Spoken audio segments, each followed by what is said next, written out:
Hey, Shani from SpeedCubeReview.com. Let's talk about consistency. I will often see a lot of cubers online talk about how inconsistent they are and showing what their best time is to what their average is.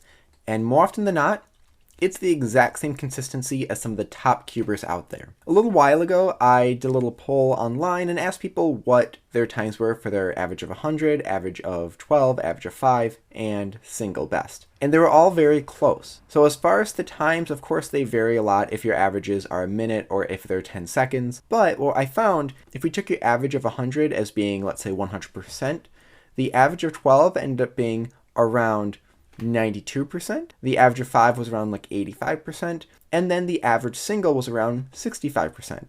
Now, of course, these numbers vary a little bit, and some people were 5% off one way or the other, and there's always one or two people that were extremely off that grid completely, but majority of people are all around that same time. So let's say we took an average of 15.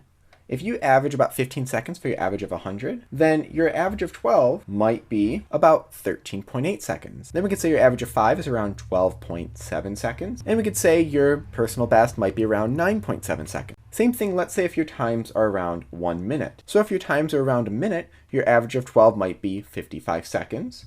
Your average of 5 might be 50 seconds. And your single might be around 40 seconds. So people who are maybe around a minute have this 20-second gap between their best and their average. And that's perfectly fine. That's the exact same as if you have maybe a 5-second gap being 15 seconds to around 10 seconds. What's going to help with consistency and getting those times closer together is lowering your times altogether. Just being more consistent in general, what's going to help with that is slower solving. When you solve as fast as you can, there'll be those couple really nice lucky solves where everything just flows. But a lot of the time you'll have to pause and re-look around. When I'm solving as fast as I can, it causes a lot more issues, and I have some solves that are really slow and some solves that are really fast. One thing I hear a lot is to solve at 80% your speed. So instead of going as fast as you possibly can, doing a little bit slower. That way, you can more easily look around the cube.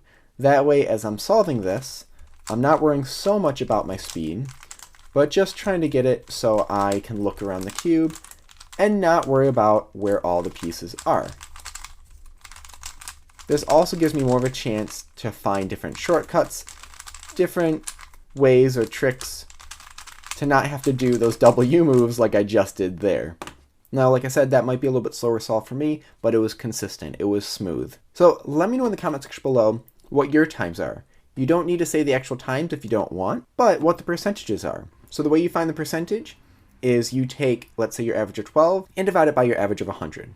So if I look at some recent times right here, I have my average of 100 at 15.3, my average of 12 at 14.1, my average of 5 at 13.3, and my single at 9.95. Now these are not my best times. I know I have a lower single and a lower average of 5, but I had to reset my phone, and so these are the newest ones that are on here. So these percentages would be the 15.3 being 100%. My average of 12 is actually right at 92%. My average of 5 is right around 85%, and my average single is right around 65%.